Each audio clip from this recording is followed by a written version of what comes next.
everybody. Can everybody hear me? No. No. So we've got very good audio people over here, I'm sure we correct that. Great. Everyone, excellent. Can everyone hear me now? People off the back, can you put up your hands if you hear me? Great. Thank you so much. Firstly, can I thank you all for coming here tonight, because it demonstrates to all of us how much we care about this area and how much interest there is in this LightRail project. What I thought I would do is actually start at the beginning, because some of you have been reading up on this since December and before, and some of you are very new to the project. So I thought I'd give you a very quick summary on how we got to where we are today, and then what we intend to do as a government in working with all of our stakeholders, including Sydney City Council and Roundwood Council and all the other organisations, about the process and the project. So firstly, as many of you would know, we came to government on a commitment to look at feasibility for LightRail in the southeast of Sydney, including a route from the CBD via Central to the University of New South Wales and also to the University of Sydney. Very early on, we realised the route to the University of Sydney was not feasible, so that was not considered an option. And what we did then was, and that was determined by the people who were on the stakeholder panel that we had, and what we did then was start a process called a roundtable process back in September 2011.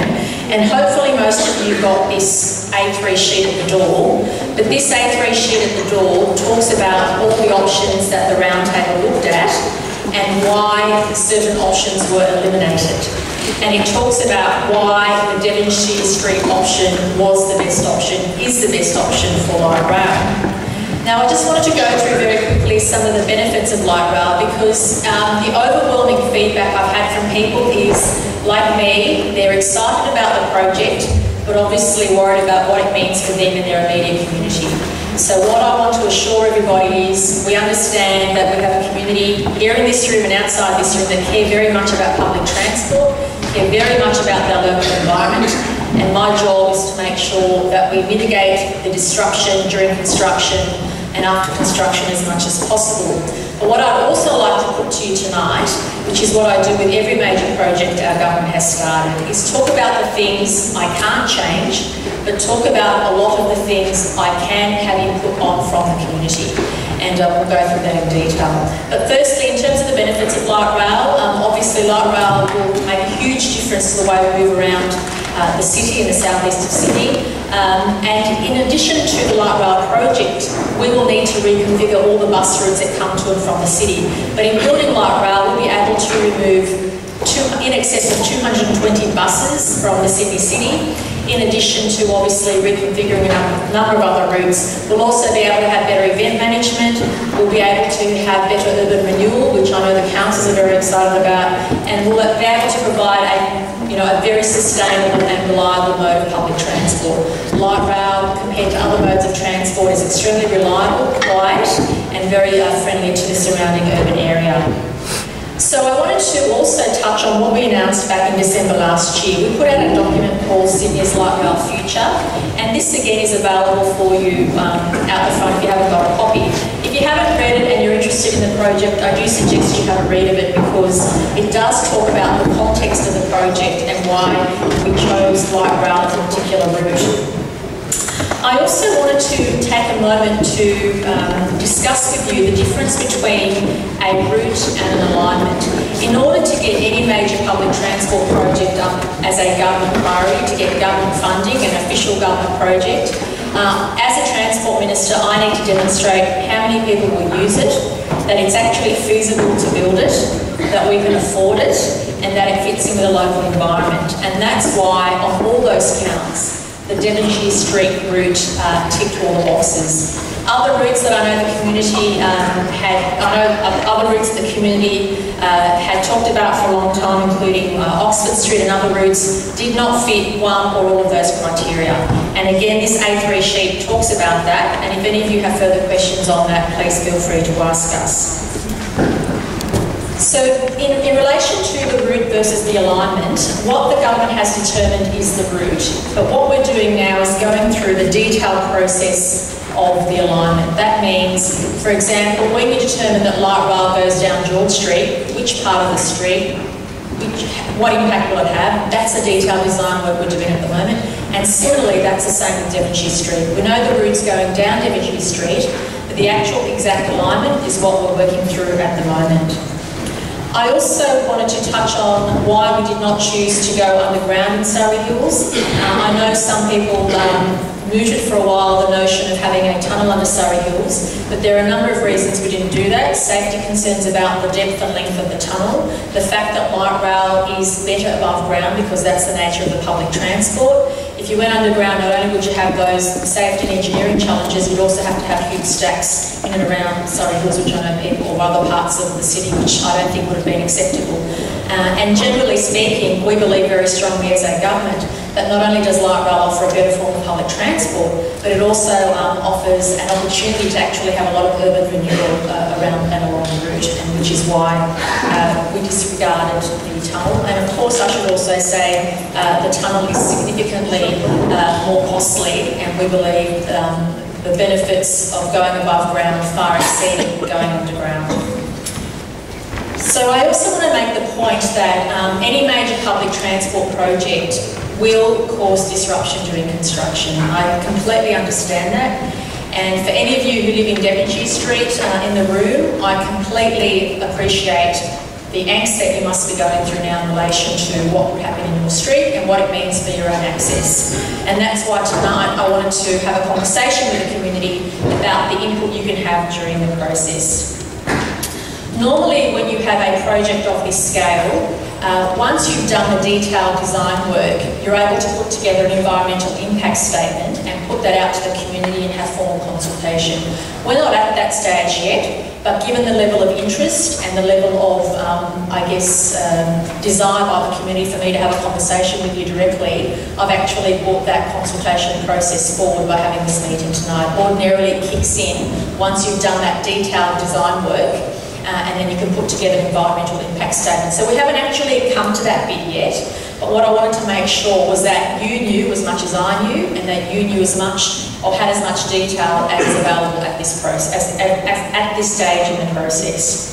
Now, I wanted to go through a list of things which I can't change as a Minister for Transport in terms of the project, but I also wanted to go through a list of things the community can have input on. And just to give you some examples of the fact that we do listen, is when it came to the North West Rail Link, initially we were set on having 6 stations. The project now has 8 stations because of the community input we had. Initially, we had planned for 3,000 car spaces. It's a totally different area to this area, which is built in. But obviously in the northwest, where there is amenity for extra car spaces, we had planned for 3,000, but after community consultation, we now have 4,000. So they're just 2 examples of the way that during the EIS process, we were able to actually change what we were doing because of available community input. Now, just to talk about the 2 things that I can't change in relation to the project, because this is what makes the project viable, is the overall route. So the fact that the route goes down Devonshire Street, I can't change.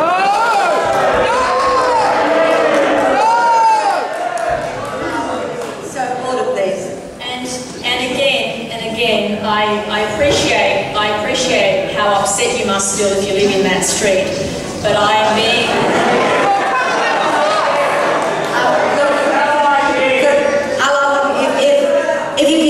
Adjourn the meeting. The Minister's come here. I think it's really important we use this opportunity to get information from the Minister and for you to be able to ask her questions and act respectfully so that we can have a civilised meeting. If not, I'm going to adjourn. So it's over to you. I know many of you are very upset. We've got to get information out and we have to have a dialogue about it. It's really vital. So please be civilised, Minister. That's okay, thank you, Clover.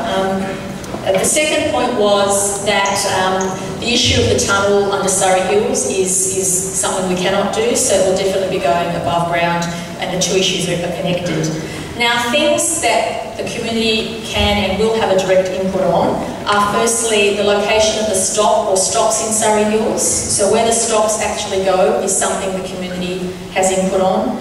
The number of stops, in addition to the location, the design of the stops and the surrounding streetscape and urban landscaping, This is a very important one, but the hours of construction and the timing of construction. So we can actually talk to either through the organisations that you formed or through local residents one-on-one about your feedback on construction. Would you like it compacted in a number of days or over a longer period of time but less hours in the day? There are discussions we can have with you about construction.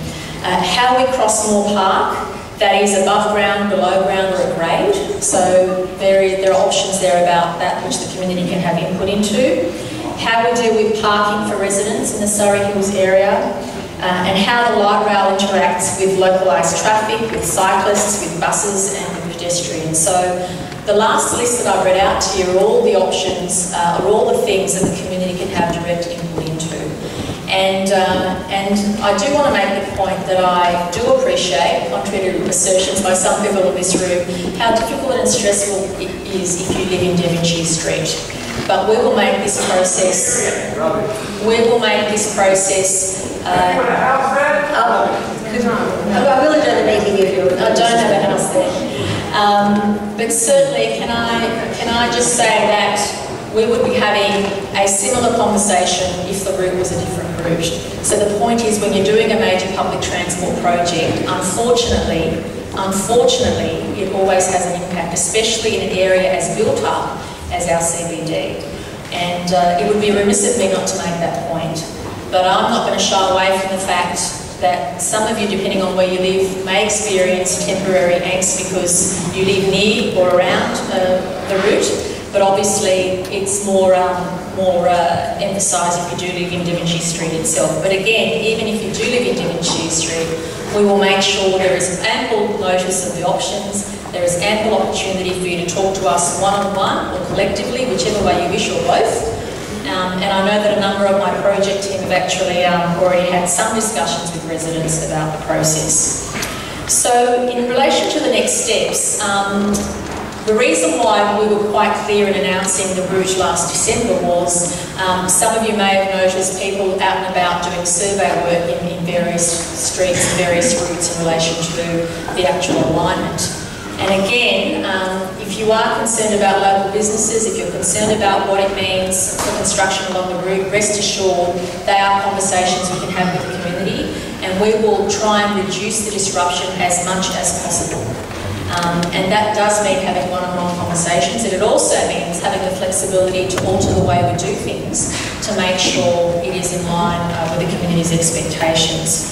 So I guess the strongest message I'd like to send to everybody in this room is, as the Minister for Transport, I do have a big responsibility. I think this project overall for our city is fantastic. I know if you live in Devonshire Street, that is not how you see things, and I don't blame you for not seeing things that way. But even for the balance of Surrey Hills, it will really positively change the way the community is. It will positively change the way we move around the city, and it will make the city much more livable and sustainable. And I know again that the community here in particular will want to and should have a formal say in all the points I've listed about the stops, about input you can have into the process. So I want to give you my firm commitment as the Minister. You might not agree with what I've put to you in terms of the route, but please rest assured that as a government, as the Minister for Transport, I'm keen to make sure we do everything we can to work as closely with you as possible to make sure the project is as less disruptive as possible. Because even though hundreds of thousands of people come in and out of the CBD every day, when everyone goes back home, you guys live in this community, and it's not just a place of work or a place of entertainment, but your home, and I completely understand that. So thank you for your time, and I look forward to answering any of your questions later in the meeting. Okay, thank you, Minister.